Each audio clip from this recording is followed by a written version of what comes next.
Did you know something new is invented every 10 minutes? Join us as we speak to the innovators reinventing our world here on planet Earth and far, far beyond.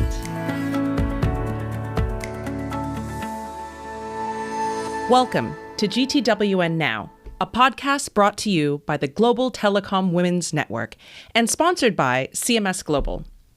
GTWN Now introduces the movers and the makers at the cutting edge of technology who are committed to keeping us all connected.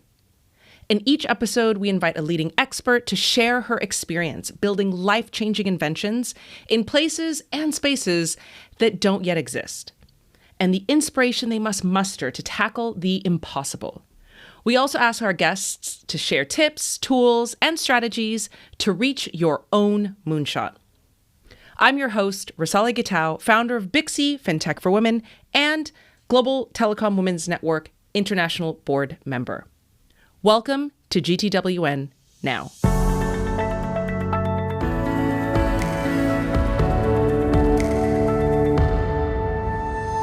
To listen to one of the episodes of the offer by the Global Telecommunication Women Network. My name is Carla Cico. I am a board member of the network. And today I am very pleased to introduce to you Claudia Dominguez, who is from Brazil. And with her, we will discuss the direct-to-cell and the future of global connectivities. Now I give the floor to Claudia to introduce herself a little bit. Hi, Carla. First of all, thank you so much for this opportunity to talk this very interesting topic. I am a Brazilian lawyer. I work for the telecom sector for over 25 years. And I'm acting now as a partner at Mota Fernandes Advogados, that is a full-service law firm in Brazil.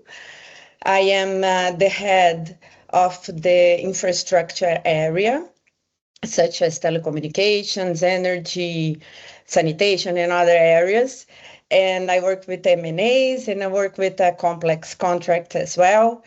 And I can tell you that I haven't, talking about the telecom sector, I can tell you that I worked with different point of views of the telecom sector, as I already worked with different players and stakeholders of the industry. First of all, I started my career at the Anatel, that is the Brazilian regulator for the telecom sector. I worked also as a consultant, international consultant for the governments of Angola and Cabo Verde. And then I worked in a large Brazilian company that is Brazil Telecom, that worked in services as fixed, mobile, and broadband in Brazil. And then recently I worked as a legal director at Viasat, that is one of the biggest satellite companies in the world. So maybe I can tell you of my view, consider these different point of views that I worked with. Okay, so it's very clear that you are very passionate about the sector. And so tell me, why are you so interested in satellite sector? That seems to be your more recent experience. Yes. In these last 3 years that I worked specifically with this industry, I saw, as you said, it was something that you can describe as a passion, because I saw, a huge jump of development of the satellite sector. I can tell you that at the beginning, this technology, satellite technology, was always seen as how can I say it? Maybe not accurate to this term, but something like a second class, industry. because it was not seen as a high quality service. It was seen as, like huge prices or not accessible to common people. And then maybe something like 3 years ago, the game started to change a little bit for the industry. I think that the arrival of the LEO technology, that it's a low orbit, brought some interesting things for the sector, for the industry, because maybe it came with a more easily to use technology. It was more easy, to install and to buy, etc., and also cheaper, more available for common people. And then, for example, I can tell you in Brazil, in 2022, we had something like 300,000 users of satellite. And now we have more than doubled this in 3 years. Because not only because it was not a coincidence that it was the date that the year that Starlink entered in the Brazilian market. It was not a coincidence, but as I told you, the technology, the service started to be more reachable for common people. And then it was not only because Starlink, just got some clients from the competitors, but the service, the quantity of users grow with the market grew with the entrance of Starlink in the sector. But I think that linked to the use of satellite, there is also a very important point, the fact that today the satellite the satellite connectivity allows, as you said, more people to be connected. So why connectivity is so important in today's world, regardless how it come to people? I mean, talking about connectivity in general. In general. So connectivity today is not a matter of convenience anymore, but it's important for social inclusion, for security, for human development, I can tell you. So being connected gives you opportunities, gives you access to education, to healthcare, to service, to financial service, to government applications, to employment opportunities. So in places where you didn't have anything, because Brazil, for example, is a huge continent. It's a huge country with continental dimensions. It's enormous. So you have a lot of places that are not reached by any kind of infrastructure. For these people that have nothing, absolutely nothing, satellite is essential. It's the solution. And if it is simple to use, if it is simple to buy, if it's not that expensive, you can have it. You can have access to this kind of service. And now, when you don't have any access to digital technology, to digital services, what happens mainly in rural areas or hard to reach areas is that these people stay isolated. So they don't have social growth. They don't have, they have a lot of migration because young people want to have access to education. And so these people leave the rural areas just to have access to more, to education, to other kind of service. So today, to have digital access means to be included in the world. And more than this, more for people like us that have access, that can have access to digital services, we want to be connected all the time. We want to be connected. Nowadays, we cannot have these desert areas. We don't admit anymore to being disconnected. So I think that there is an additional point to say in favor of satellite connectivity, the fact that there is no need for very expensive to build very expensive infrastructure, because you're talking about Brazil, but there are other parts of the world. I mean, talk, for example, about Africa, the continent, where, to build physical infrastructure is very costly. So some operators, they don't do it of course, for economic reasons. So the satellite connectivity is also convenient from economic point of view. Yes, what do you think about that? Yes, you're totally right. There are places where it's not viable to build infrastructure.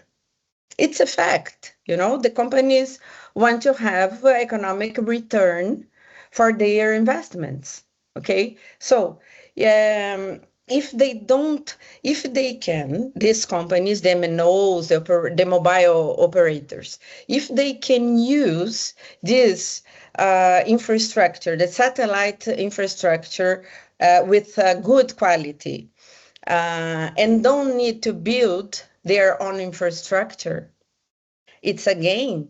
It's a gain for the satellite industry. It's a gain for the mobile industry as well. They can use this in a complementary way to reach the uncovered areas. So I think that what is going to happen now is more like a hybrid construction of the network, solution for the networks. They are going to use the terrestrial network where it can be covered, and use the satellite to these uncovered areas. But as you said, satellite connectivity in reality has been there for a while. So most likely the big change has been, the turning point has been the arrival of Starlink, that somehow has democratized the access to satellite connectivity.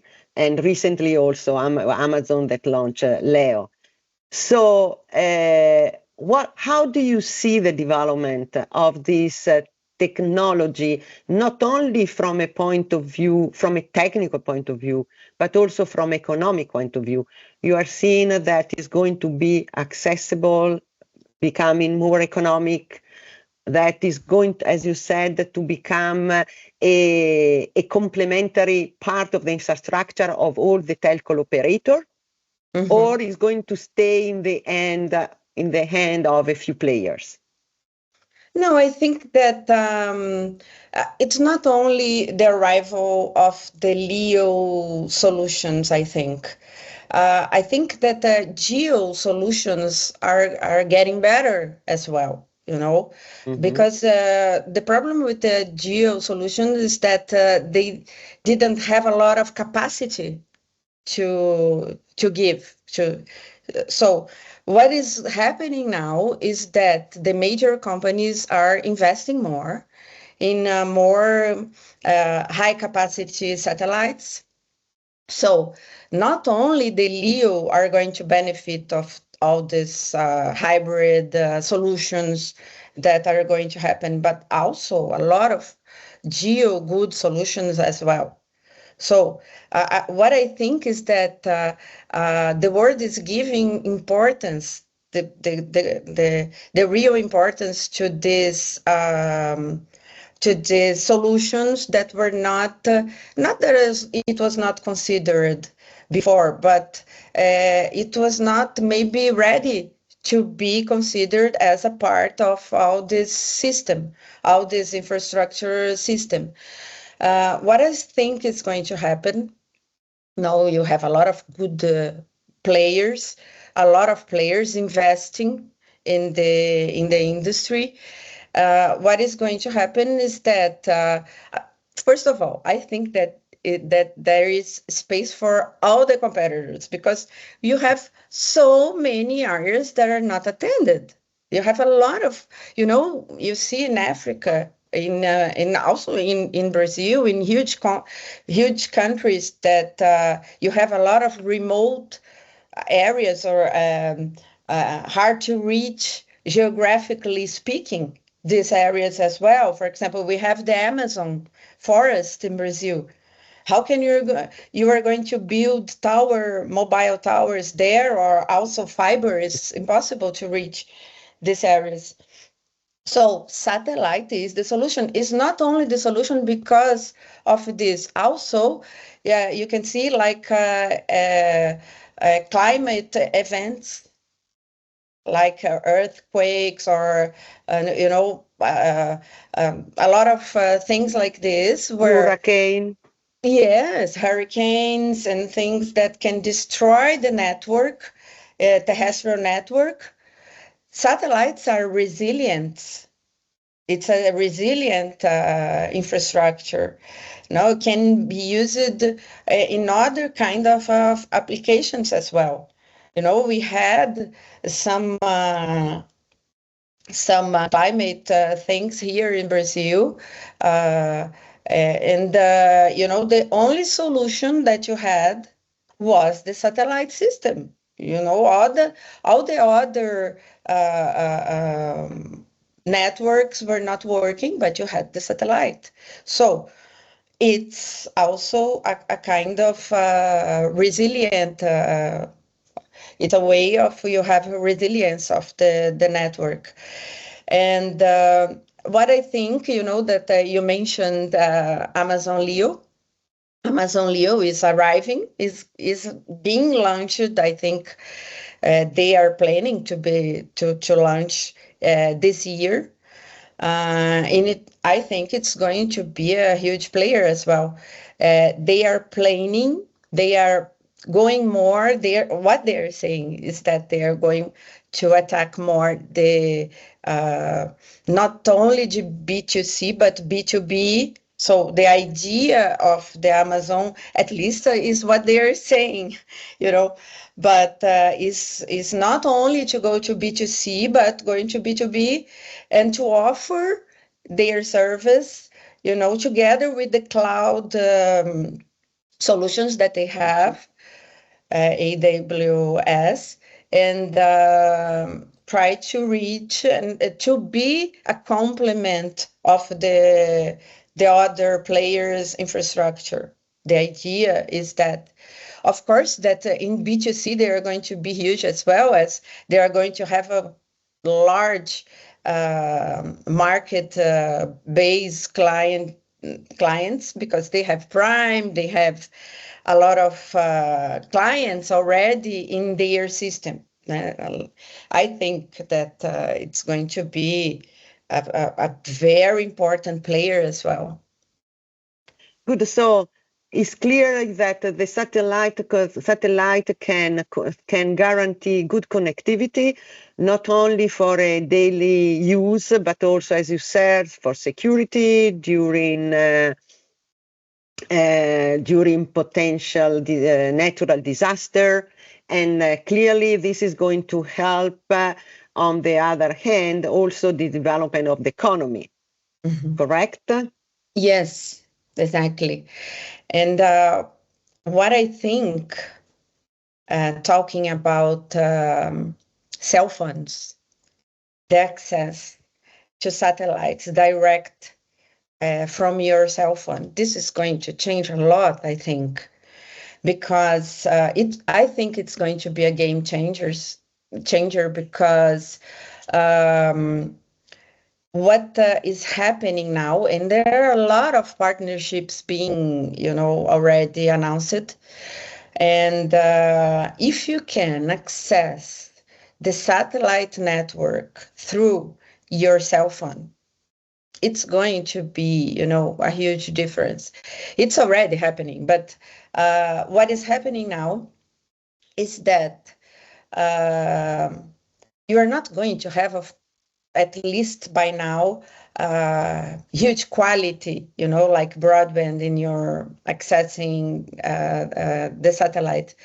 But you can reach at least the basic services, So these not attended areas, not covered areas, if you are there and you can use your cell phone to access, at least to send a message, at least to access an emergency service, at least to, send some voice message or something like this, or you can have some access for people that didn't have anything. What is happening, and I think it's going to grow a lot in these next years, is that these partnerships with MNOs, between satellite operators and these MNOs. Because I don't think that satellite operators are going to launch their own services through mobile. I don't think it's going to happen now. What is going to happen is this kind of partnership where you can keep your number, you can keep the relationship that you have with your MNO operator, but you can access the satellite services anywhere, from anywhere. So where you don't have other kind of coverage, you're going to access satellite services. For example, it happens, and it's very interesting, because as I said, in large countries, you have a lot of shadow areas where you can't, you just stay isolated. So it happened 1 month ago, for example, a boy here in near the capital, okay, very near to a capital in Brazil. He got lost because he was climbing a mountain, and he got lost, and he stayed like 1 week lost because he didn't have any kind of service in his mobile. If he had, access to satellite, for example, he could simply send a message or to share his location. He would be found in 1 hour. So for this kind, it's going to be very interesting, not only for people that need access, that has nothing else, as I told you, that are isolated, not only digital, but socially speaking, but also for people that, like to go for adventures or like to hiking, like to cycling, like to running in these places that that are not covered. And also for security, and also for regions that that you need security for any kind of for army, for example. So there is a lot of that we could explore more, but you have already indirectly introduced the issues of direct to cell, meaning that this will be the first step to global connectivity. So just to make a final comment, connectivity is important, is fundamental for many reasons. Digital connectivity is even more important nowadays. So how will you wrap up our conversation to to give an additional flavor about how important is satellite and how direct to cell is the first step to a real global connectivity. Well, it's like a futurologist game now. Something like to read the future. I don't know if I can do it, but what I think, we are only at the first step. We got this first step to have something where you had nothing. I think this is the first step, and it's very important. But I think that we are going to see a next wave of development, of new technologies, of new solutions. We have also the G2D, that is the Internet of Things, the drones that are going to be, through satellite services are going to operate. We are going to see, I think that this technology is going to be very important for agribusiness, for example. I think that there are too many different applications that are going to surge in this next years. So I think that we are just at the beginning of something that is going to be very interesting, not only for agro or for rural areas or for remote places, but maybe in our day-by-day communication in a long-term period. Not now. I don't think that it's going to happen now. Well, so I think that together with the AI revolution, we will see the satellite revolution. I think I totally agree.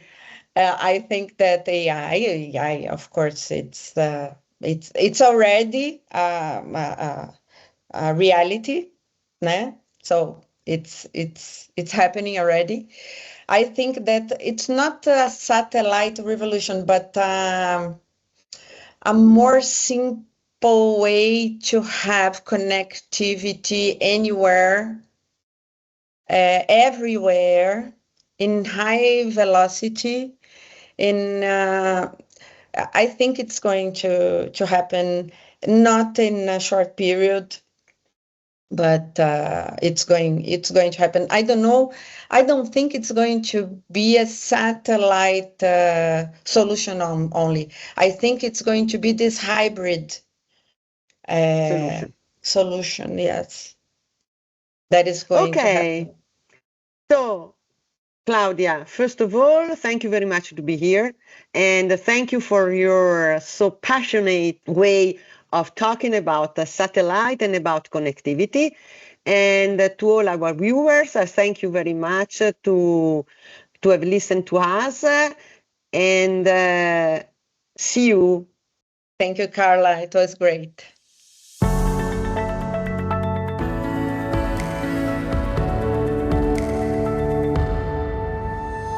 I want to thank our guest for joining today's episode of GTWN Now, and give a big thank you to our sponsors, CMS Global, for making this episode possible.